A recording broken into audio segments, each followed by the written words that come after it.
Até porque sobre a questão de viagem ou a questão de você ler mais, tudo isso vai abrindo a sua mente, né? Então você vai a um país, você pensa, caramba, essas pessoas enxergam o mundo de outra forma. Esse pessoal aqui enxerga o mundo também de outra forma. Então você começa a perceber que existem outras possibilidades de enxergar o mundo e de visualizar também o seu paciente, né? Existem outras possibilidades. Agora, Jadiel, falando sobre o tema, inclusive, de hoje, você falou ali no comecinho que hoje em dia está polarizado, né? De fato, o TDAH meio que virou na moda, né? TDAH e narcisista hoje em dia está na Na moda, moda. né?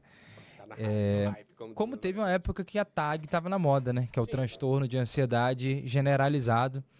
Teve épocas que todo mundo achava que tinha e tinha sempre essa dúvida. Mas de fato, o que que é o TDAH?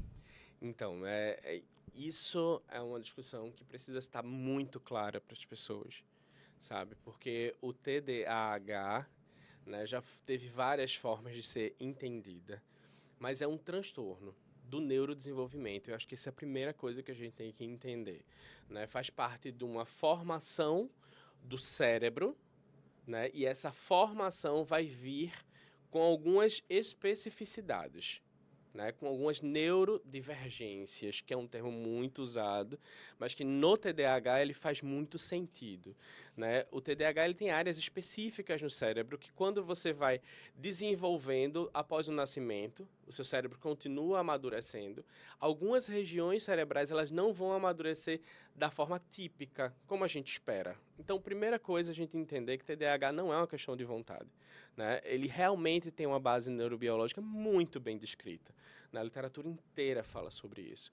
Então, o TDAH, o transtorno do déficit de atenção e hiperatividade, é esse transtorno que começa, que vai ter a sua base biológica no início da vida. Isso não quer dizer que uma criança de 2 anos tenha TDAH, tá? Nem de 4 anos vai ter necessariamente TDAH.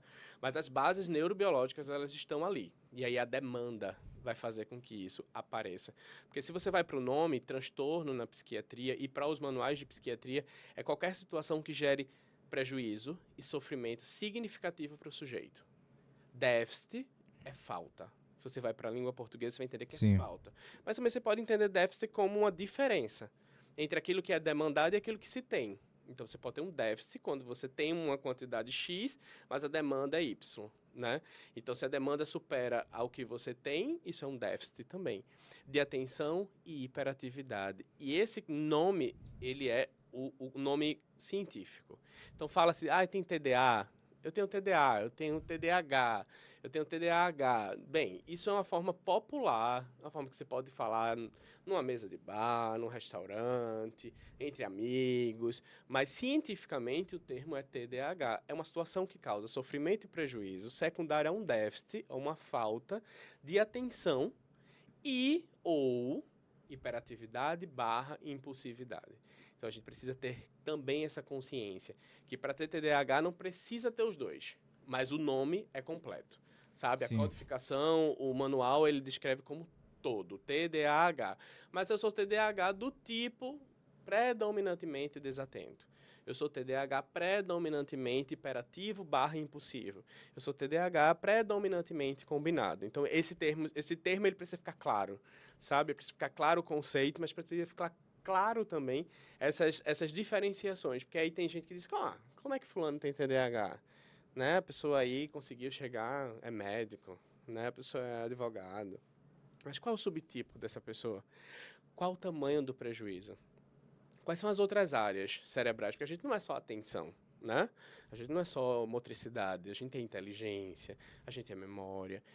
É claro que todas essas áreas elas são conectadas, mas às vezes uma supre a deficiência da outra. E essa capacidade adaptativa é que é fantástica, né? Que nos ajuda a vencer tantas coisas. Agora, Jadiel, quando a gente fala, por exemplo, sobre TDAH, e tem até a última sigla aí, por exemplo, o H, que é hiperatividade, então a gente pensa sempre que a pessoa que sofre com TDAH, ela vai ser hiperativa, né? E também vai ser uma pessoa impulsiva, que não consegue ficar parada, sempre se movimentando. Por exemplo, no DSM-5 que você citou lá no começo, fala muito sobre isso, né? Pega para mim já, por favor. Fala muito sobre isso, inclusive sobre a questão de ser uma pessoa, uma criança, por exemplo, DSM-5, para quem não sabe, é isso aqui, tá, pessoal? Que o Dr. Jadiel falou.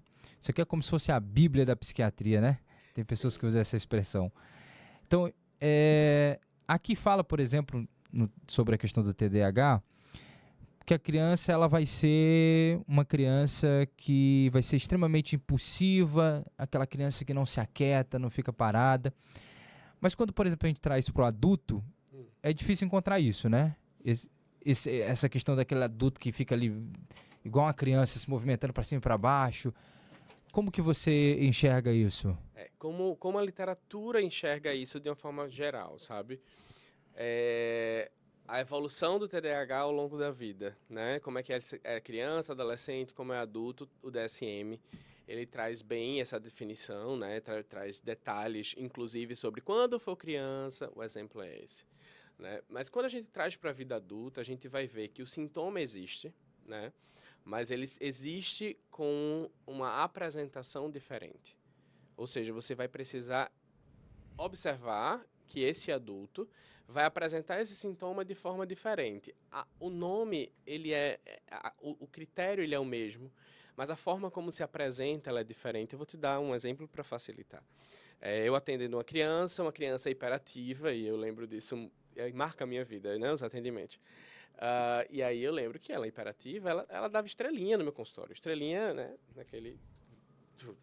Enquanto tava No meio do comigo, no meio consultório. do consultório, assim, e eu assim tentando manejar, ninguém se machuca aqui, pelo amor de Deus, né? É uma forma de se apresentar. Outro terminou a consulta, na época eu tinha um sofazão, e ele terminou a consulta com uma perna em cima do encosto e a outra nas costas do sofá, e foi assim que ele terminou a consulta, de tanto que ele se movimentou. Mas você vai ver que o DSM, e quando você vai entender o TDAH no adulto, esse TDAH, ele vai apresentar essa hiperatividade de outras formas.